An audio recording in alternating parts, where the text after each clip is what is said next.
आज Doubtnut app download करें। Doubtnut पर अपने सभी गणित, रसायन विज्ञान, भौतिक विज्ञान और जीव विज्ञान के डाउट्स का करो सफाया। बस प्रश्न की फोटो खींचो, एक ही प्रश्न को क्रॉप करो और तुरंत वीडियो सोल्यूशन पाओ।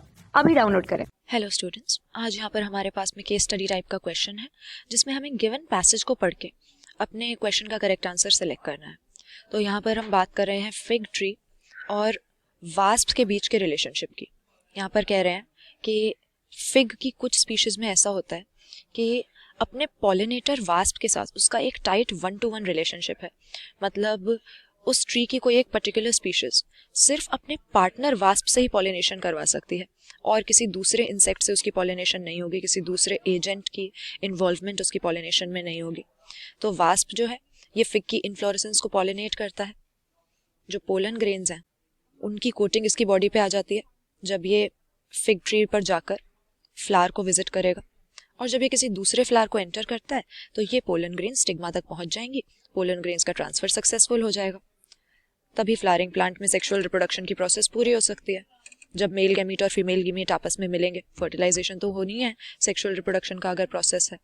तो यहाँ पर वास्प फिग की इन्फ्लोरेसेंस को पॉलिनेट करता है उस समय पर जब ये एग्स ले करने के लिए सूटेबल साइट ढूंढ रहा होता है। तो फ्लावर को विजिट करता है, वहां से एग ले करने की सेफ जगह भी मिल जाती है और साथ ही साथ पोलन ग्रेन्स का ट्रांसफर भी हो जाता है। तो पॉलिनेशन के बदले में ये जो फिग है ये वास्प को क्या देता है? वास्प को भी तो इसमें रिलेशनशिप में फायदा होना चाहिए, तभी तो वो फ्लावर को विजिट करेगा। सभी फ्लावर्स को कोई ना कोई अट्रैक्शन रखनी पड़ती है ताकि इंसेक्ट की विजिट को वो सस्टेन कर पाए। पोलन ग्रेन्स के अलावा फ्लावर का नेक्टर, फिर जो फ्रेग्रेंस होती है फ्लावर्स में, फ्लावर्स जो लार्ज कलरफुल कॉन्स्पिक्यूअस होते हैं, ये सारे इसीलिए हैं ताकि ये पॉलिनेशन के लिए इंसेक्ट को अट्रैक्ट कर पाए। तो यहाँ पर इसने क्या अट्रैक्शन रखी हुई है वास्प के लिए कि एक तो ये वास्प को एग्स ले करने हैं फीमेल वास्प को, तो ये उसको ओविपोसिशन की साइट दे देता है। मतलब इस फ्लावर को एंटर करके फ्लावर के अंदर ये अपने एग्स ले कर सकती है। और दूसरी चीज, जब ये एग में से लार्वा निकल कर आएंगे तो ये वास्प के लार्वे उसी के फ्रूट के डेवलपिंग सीड्स को खा सकते हैं, उनसे नरिशमेंट डिराइव कर सकते हैं। क्योंकि पॉलिनेशन के बाद तो जो फ्लावर है वो फ्रूट में ही डेवलप होगा, तो फ्रूट की जब डेवलपमेंट होगी उसी समय पर एग्स में से लार्वे निकल कर आएंगे तो उन्हें इन्हीं डेवलपिंग सीड से नरिशमेंट मिल जाएगी।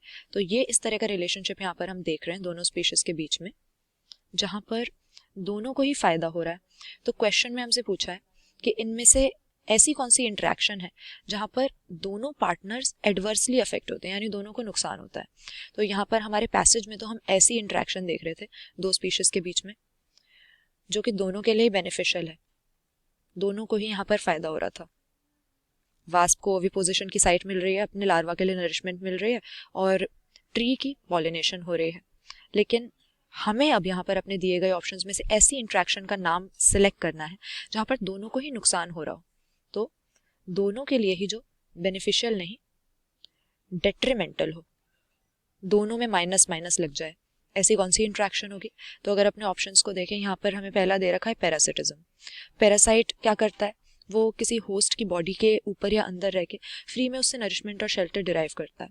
तो यहाँ पर जो पैरासाइट है उसको तो फायदा होता है लेकिन होस्ट को नुकसान हो जाता है। तो दोनों को नुकसान हो, हमें ऐसा आंसर सेलेक्ट करना था। ये तो हमारा आंसर होगा नहीं, क्योंकि पैरासिटिज्म पैरासाइट के लिए तो बेनिफिशियल हो रहा है। फिर म्यूचुअलिज्म, ये हमारा वास्प और फिग का जैसे एग्जाम्पल हमने लिया हुआ है, दोनों को ही फायदा हो रहा हो, ऐसे इंट्रैक्शन को कहते हैं। अगेन हमारा सही आंसर नहीं होगा। कॉम्पिटिशन यहाँ पे हमारा सही आंसर हो जाएगा। ये एक ऐसा रिलेशनशिप होता है जहां पर दोनों को ही नुकसान हो रहा है, क्योंकि कंपटीशन में हम देखते क्या है कि दो स्पीशीज किसी सिमिलर रिसोर्स के लिए आपस में compete कर रहे हैं। हम कह सकते हैं इनके बीच में एक राइवलरी है कि इस रिसोर्स को कौन यूज करेगा इसके पीछे। तो अब ये रिसोर्स कुछ भी हो सकती है, हो सकता है फूड हो, शेल्टर हो, स्पेस हो, मेट्स हो। इनमें से किसी भी चीज़ की अगर कमी है, क्योंकि किसी भी हैबिटेट में लिमिटेड ही होंगी रिसोर्सेज, तो इसके लिए कंपटीशन होता है दो स्पीशीज के बीच में। और इस तरह की इंटरेक्शन में दोनों को ही नुकसान होता है, क्योंकि अगर दूसरी स्पीशीज राइवलरी कर रही है, compete कर रही है उसी रिसोर्स को पाने के लिए, तो आपके उस रिसोर्स को पाने के चांसेस कम हो जाएंगे, उसको यूटिलाइज करने की एफिशिएंसी कम हो जाएगी। इसीलिए यहाँ पर कंपटीशन हमारा सही आंसर हो जाएगा।